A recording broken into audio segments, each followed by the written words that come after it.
Abri o frasco de vitaminas que minha esposa insistia que eu tomasse todas as manhãs e despejei as dezenas de cápsulas brancas sobre a mesa de vidro do meu escritório.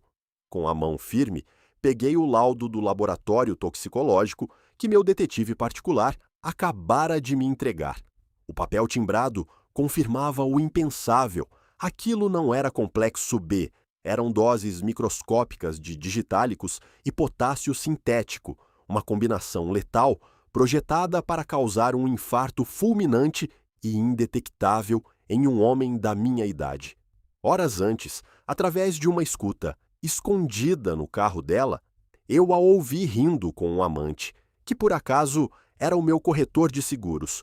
A apólice de 50 milhões foi aprovada ontem. O coração do velho não passa desse fim de semana. Amor. Eles tinham certeza de que estavam cometendo o crime perfeito. Eles já estavam escolhendo os móveis para a casa que comprariam com o dinheiro da minha morte. O que eles não sabiam é que eu já havia trocado o veneno por farinha de trigo há um mês, e a armadilha que eu estava montando para o tribunal, na manhã seguinte, faria com que a morte parecesse um castigo leve. Como um homem de 53 anos, dono de um dos fundos de hedge mais agressivos de São Paulo, chega ao ponto de ter a própria esposa envenenando seu café da manhã. A resposta é uma mistura perigosa de ego masculino e a ilusão do amor incondicional. Meu nome é Fernando Siqueira. Há 2 anos conheci Lorena. Ela tinha 32 anos, era nutricionista de uma clínica de luxo nos Jardins, exalava vitalidade e parecia genuinamente preocupada com a minha saúde, não com a minha carteira de investimentos.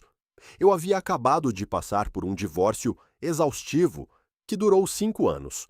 Lorena foi uma lufada de ar fresco. Ela não queria falar sobre ações, debêntures ou mercado futuro. Ela queria falar sobre longevidade, sobre viagens a vinícolas na Toscana e sobre cuidar de mim. Aos 53 anos, meu corpo não é o mesmo dos 30, mas eu sempre fui rigoroso com a minha saúde.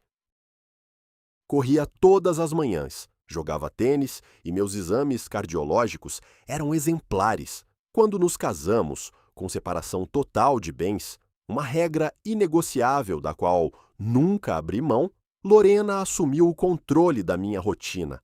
Ela preparava meus sucos detox, organizava minhas vitaminas semanais em um organizador de comprimidos e acompanhava cada refeição. Eu achava que era zelo, eu chamava de amor, até que há cerca de 3 meses comecei a sentir um cansaço inexplicável. As partidas de tênis, que antes duravam 2 horas, começaram a me deixar sem fôlego em 40 minutos. Um aperto sutil no peito se tornou frequente.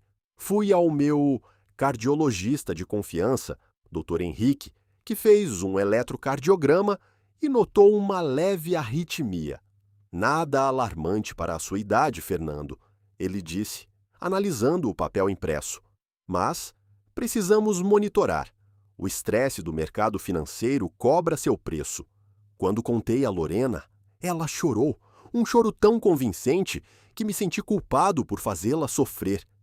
Eu vou cuidar de você, meu amor, ela disse, deitando a cabeça no meu peito, exatamente sobre o meu coração. Eu vou ajustar suas vitaminas. Nós vamos envelhecer juntos.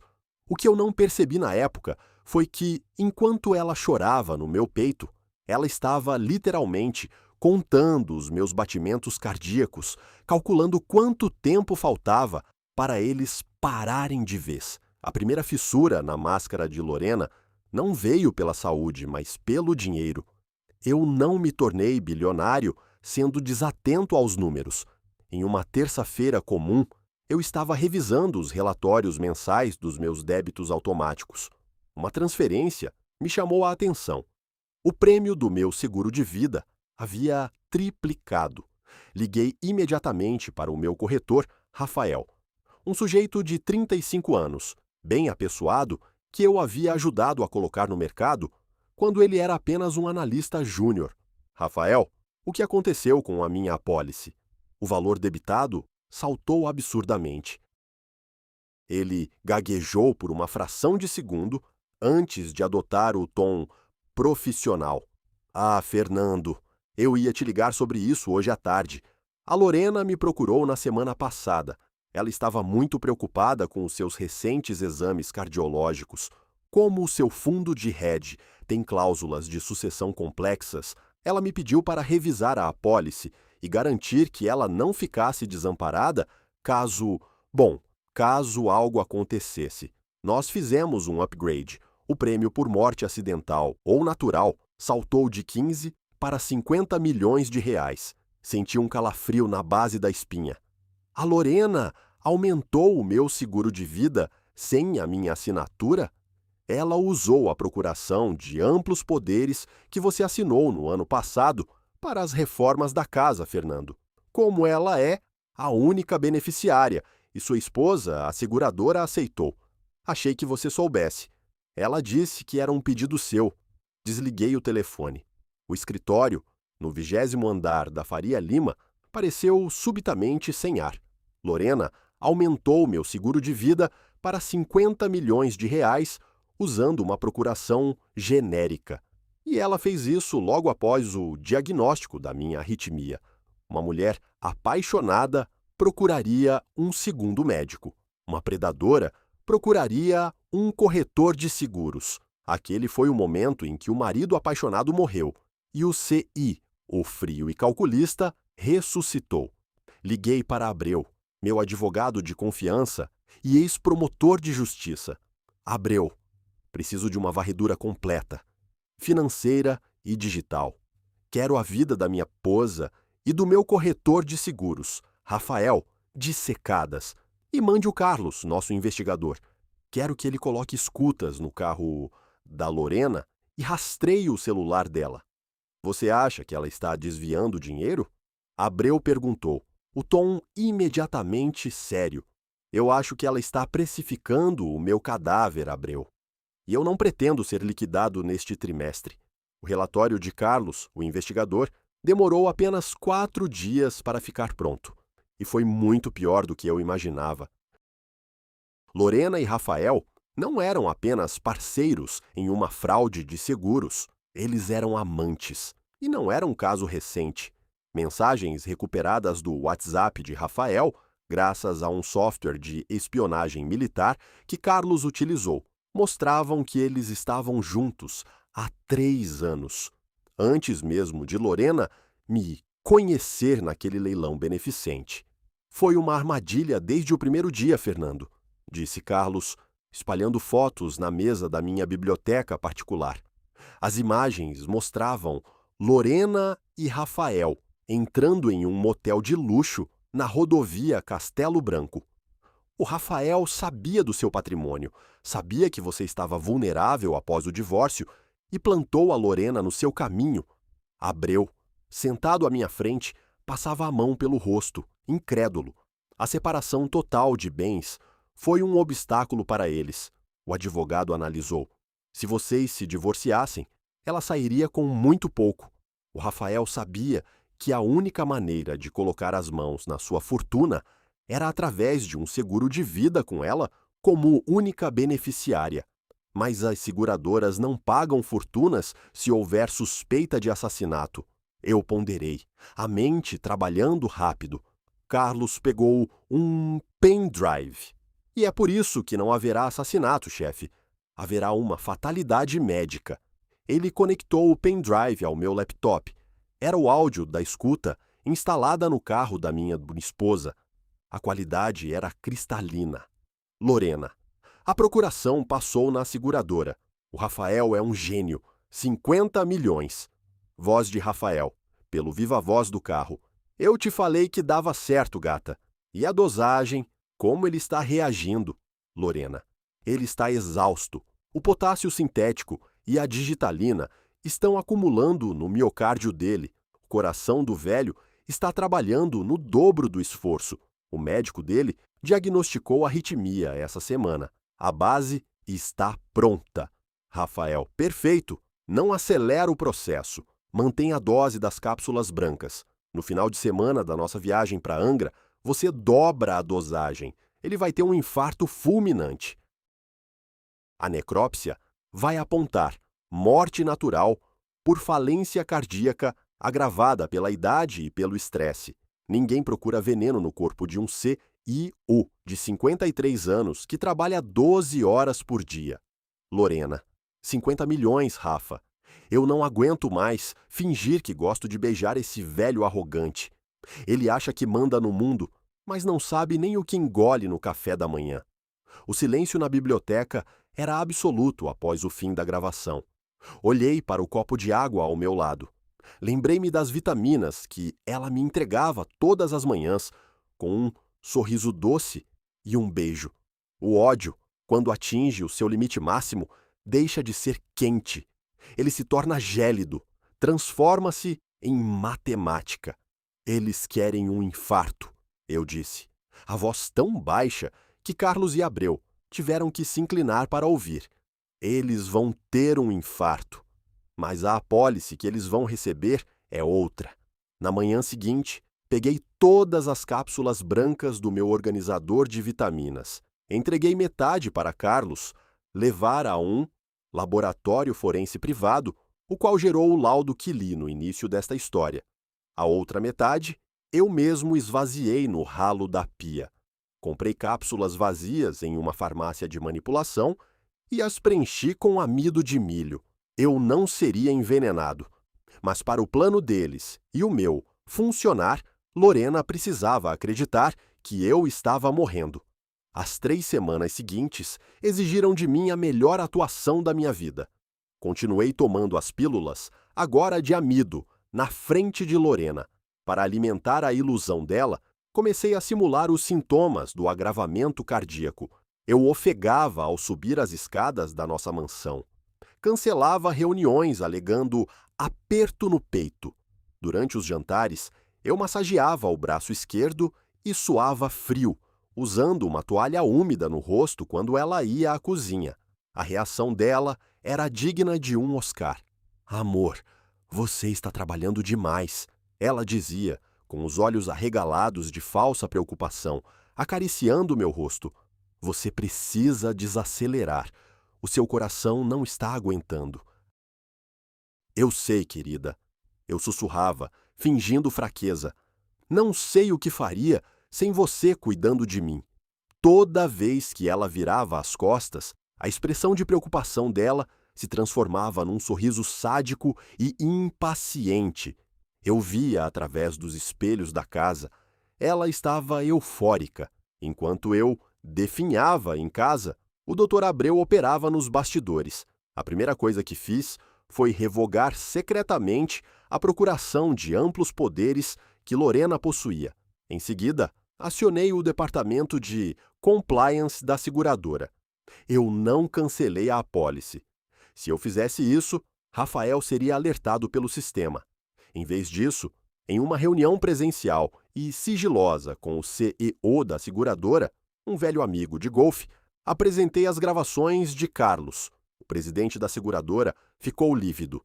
Fernando, isso é tentativa de homicídio e fraude de seguros. O Rafael é nosso corretor associado. Precisamos chamar a Polícia Federal agora mesmo. Nós vamos, Marcos, mas não hoje. Se prendermos os dois agora, por tentativa de homicídio, a Lorena pode alegar que eu sou um marido louco e paranoico, que as gravações são ilegais e que o remédio era apenas um erro de manipulação. Ela pode sair sob fiança e desaparecer. E o que você sugere? Quero que vocês emitam um documento oficial falso, uma carta de endosso confirmando a ativação da apólice de 50 milhões sem período de carência, pronta para ser liquidada. Deixem o Rafael acessar esse documento no sistema. Eu quero que eles tenham certeza absoluta de que ganharam. O crime de estelionato consumado é muito mais fácil de provar, em juízo, do que a intenção. E o assassinato? Deixe o assassinato comigo. Eu vou morrer no domingo. A armadilha estava armada. Naquela sexta-feira, Lorena me surpreendeu com as malas prontas no hall de entrada. Amor, Eu aluguei uma lancha e uma casa maravilhosa no condomínio Portobello, em Mangaratiba. Fim de semana só nosso. Sol, mar e descanso. Você precisa disso. Eu olhei para as malas. Angra dos Reis. Longe do meu cardiologista. Longe de hospitais de ponta. O cenário ideal para um homem de 53 anos ter um infarto fatal e o corpo ser levado para um pronto-socorro local, onde um médico plantonista atestaria a morte natural sem fazer muitas perguntas. Parece perfeito, meu anjo, eu disse, beijando a testa dela. Dentro do bolso do meu paletó, meu celular já estava enviando um sinal de GPS em tempo real para o Dr. Abreu e para a equipe tática da Polícia Civil que ele havia coordenado. Chegamos a Mangaratiba no sábado pela manhã. A casa era isolada, luxuosa, de frente para o mar. Lorena estava radiante. Ela me serviu um café da manhã reforçado. No pratinho de sobremesa, lá estavam minhas 3 cápsulas brancas. Hoje é dia de dose dupla de vitaminas, amor. Para repor as energias do mar, ela disse, os olhos brilhando com uma intensidade maníaca. Ela tinha dobrado a dose que deveria me matar. Engoli as cápsulas de amido, com um gole de suco de laranja. Obrigado, querida. Passamos o dia na lancha. Eu simulei cansaço extremo e dormi a maior parte do tempo. Às 8 da noite, de volta à casa, estávamos sentados na varanda. Ela abriu uma garrafa de vinho tinto. Um brinde, Fernando. A nós! A nós! Repeti. Bebi o vinho. Esperei 10 minutos. E então, o espetáculo começou. Deixei a taça cair. O cristal se espatifou no piso de madeira. Levei as 2 mãos ao peito, apertando a camisa, e soltei um gemido gutural. Arregalei os olhos, simulando falta de ar. Lorena levantou-se abruptamente da cadeira, mas não correu na minha direção. Ela deu 2 passos para trás e cruzou os braços. Fernando? O tom dela não era de pânico, era de expectativa. Caí de joelhos. Comecei a ofegar, puxando o ar com desespero falso, revirando os olhos. Deitei no chão de lado, contorcendo-me levemente. Meu coração, murmurei, estendendo a mão trêmula na direção dela. Socorro! Lorena, liga para a ambulância. Ela olhou para mim. O rosto lindo dela se transformou em uma máscara de frieza absoluta. Ela pegou a taça de vinho dela, deu um gole e se aproximou. Calma, Fernando, já vai passar. Tudo passa. Ela não pegou o telefone. Ela apenas ficou parada, me observando morrer no chão da varanda, certificando-se de que o veneno fizesse o seu trabalho. Foram os 3 minutos mais reveladores da minha vida. Ver a mulher que dormia na minha cama, aguardando pacientemente a minha morte, como quem espera um ônibus. Quando percebi que a cena já era suficiente e que a microcâmera escondida no botão da minha camisa havia gravado toda a omissão de socorro, fechei os olhos, soltei o ar lentamente e deixei o corpo amolecer. Parei de me mover, prendi a respiração. Ela me cutucou com a ponta do pé descalço. Fernando? Silêncio. Ela sorriu, um suspiro de alívio longo e profundo. Ela pegou o celular e ligou para alguém, não para o SAMU. Rafa? Acabou. Ele foi. Foi rápido. Sim, estou esperando meia hora para ligar para a polícia e dizer que ele passou mal do nada. Pode preparar a papelada do seguro. Nós estamos ricos, amor. Ela não sabia, mas no momento em que ela desligou o telefone, 4 vans descaracterizadas estavam estacionando no fundo da casa. Quando ela finalmente fingiu desespero e ligou para o pronto-socorro local, a ambulância, que chegou em menos de 5 minutos, não era do município. Eram paramédicos privados, contratados por mim, acompanhados pelo investigador Carlos. Eles entraram na casa correndo. Senhora, afaste-se, gritou Carlos, vestindo um colete de socorrista. Lorena começou o seu teatro, chorando histericamente. Ele caiu. Meu marido infartou. Salvem ele, por favor. Eles me colocaram na maca, cobriram meu rosto com uma máscara de oxigênio opaca e me levaram para a ambulância. Lorena tentou entrar junto, mas Carlos a impediu. O protocolo exige que a senhora vá no seu próprio carro para o Hospital Central, senhora Siqueira. Ele está sem pulso. A situação é crítica. As portas da ambulância se fecharam. As sirenes ligaram. Assim que saímos da propriedade, tirei a máscara de oxigênio e sentei na maca. Carlos sorriu. O senhor devia ganhar um Oscar, doutor Fernando. O material foi gravado? Perguntei, ajeitando a camisa. A omissão de socorro e a ligação dela para o amante estão salvas em 3 nuvens diferentes. A Polícia Civil já tem o mandado de prisão preventiva pronto pelo juiz de plantão. Ótimo! Agora, nós desaparecemos por 48 horas. Deixem os pombinhos comemorarem os 50 milhões. A ressaca vai ser letal. Fui levado para uma clínica particular de altíssimo sigilo em São Paulo, pertencente a um amigo. Oficialmente, no sistema público, um atestado de óbito preliminar foi forjado pelo Dr. Henrique, meu cardiologista, alegando morte súbita, enquanto meu corpo aguardava a liberação. Lorena não quis ver o corpo. Ela alegou trauma emocional insuportável. A viúva, inconsolável, estava muito ocupada. Apenas 48 horas depois, na terça-feira de manhã, Lorena e Rafael convocaram uma reunião de emergência no escritório do meu advogado, Dr. Abreu. A ganância deles era tão grande que não esperaram nem o enterro, que Lorena agendou para um caixão fechado na quarta-feira. Eles queriam o papel que liberava os 50 milhões do seguro de vida. Eu acompanhei tudo de uma sala adjacente, através de um circuito interno de vídeo, enquanto tomava um café expresso duplo, meu primeiro café em paz em semanas. Na sala de reuniões, a mesa de mogno refletia os rostos ansiosos. Lorena vestia preto dos pés à cabeça, com óculos escuros de grife. Rafael estava ao lado dela, atuando como o corretor de seguro solidário, prestando assistência à viúva. Doutor Abreu, Lorena começou, fungando falsamente em um lenço. A perda do Fernando destruiu o meu mundo. Mas eu preciso ser forte. O Rafael me informou que o Fernando ativou uma apólice de seguro de vida na semana passada. Eu preciso da liberação legal do seu escritório para a seguradora transferir os fundos. O Fernando não ia querer me ver passando necessidades. Abreu ajeitou os óculos, mantendo uma expressão de pedra. De fato, dona Lorena, a apólice de 50 milhões de reais foi ativada. E o Rafael, aqui presente, assinou como corretor responsável. Exatamente, doutor. Rafael confirmou, a voz transbordando confiança. Os papéis estão em ordem.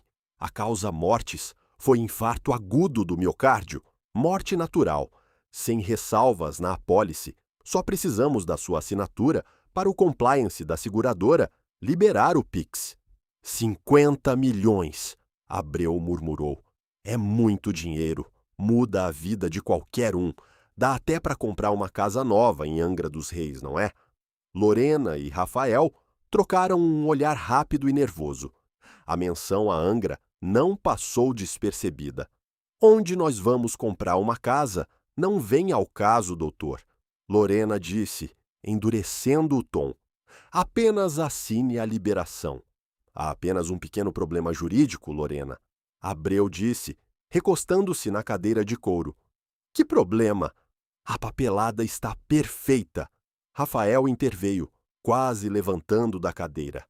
O problema, eu disse, empurrando as portas duplas de carvalho e entrando na sala de reuniões, é que para cobrar um seguro de vida, o segurado precisa estar morto.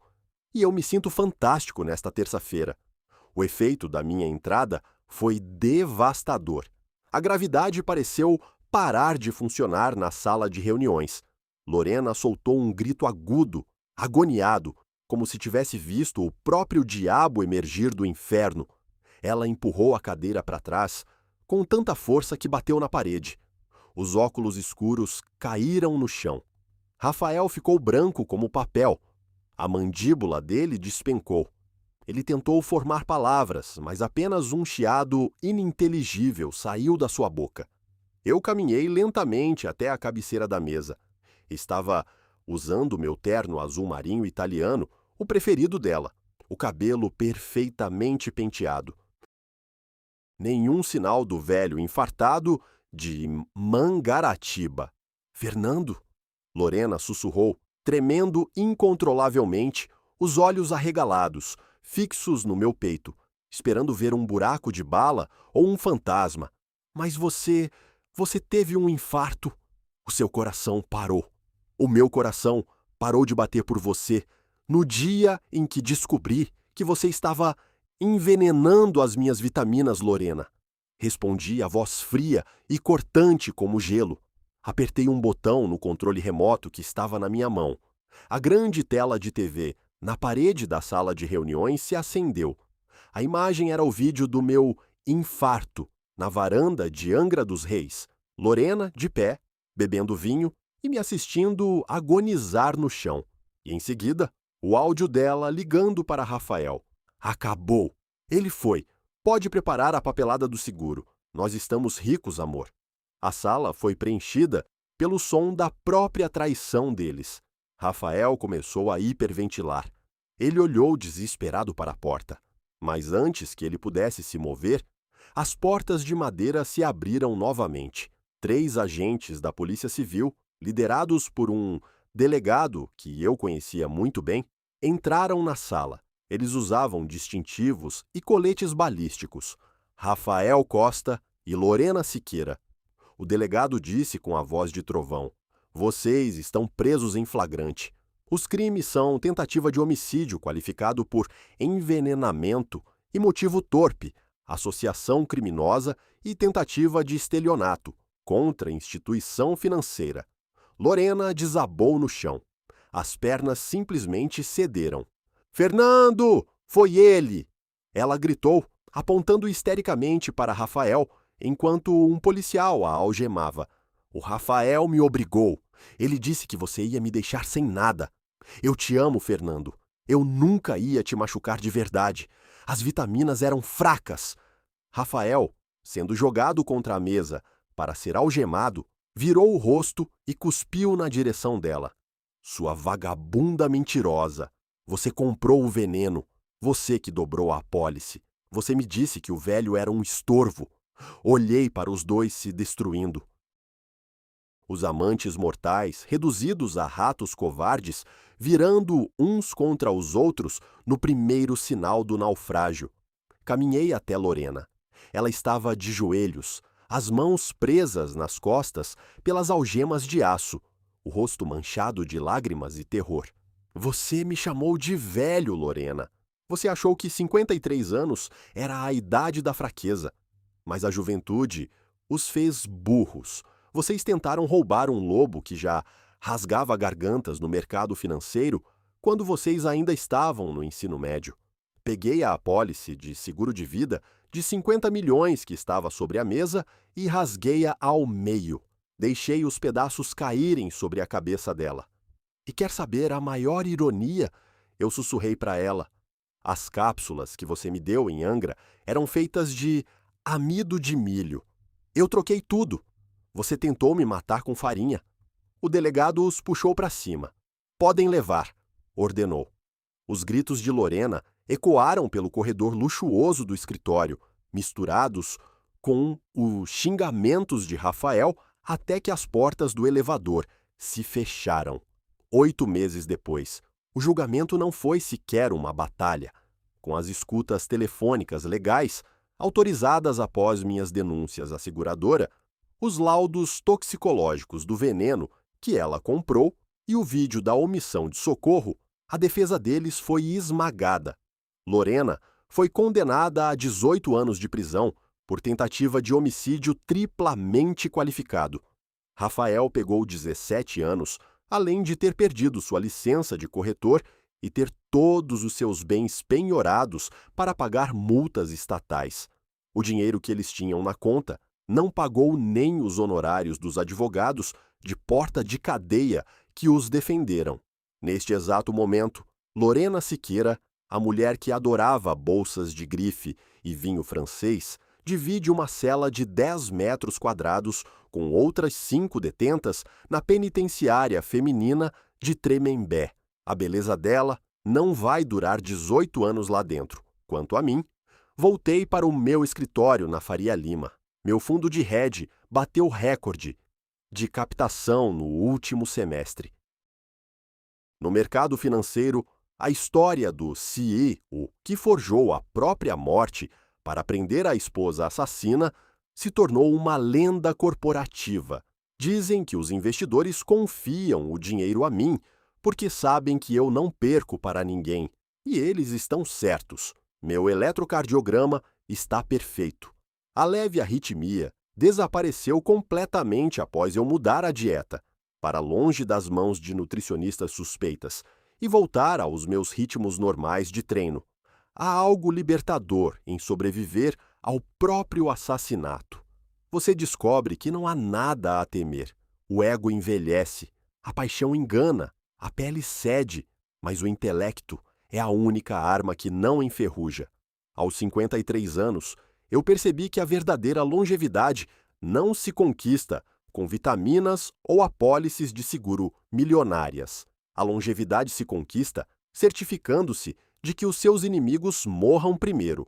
E às vezes, a melhor morte é aquela que eles cumprem em vida, olhando para grades de ferro, lembrando-se do dia em que subestimaram a caça.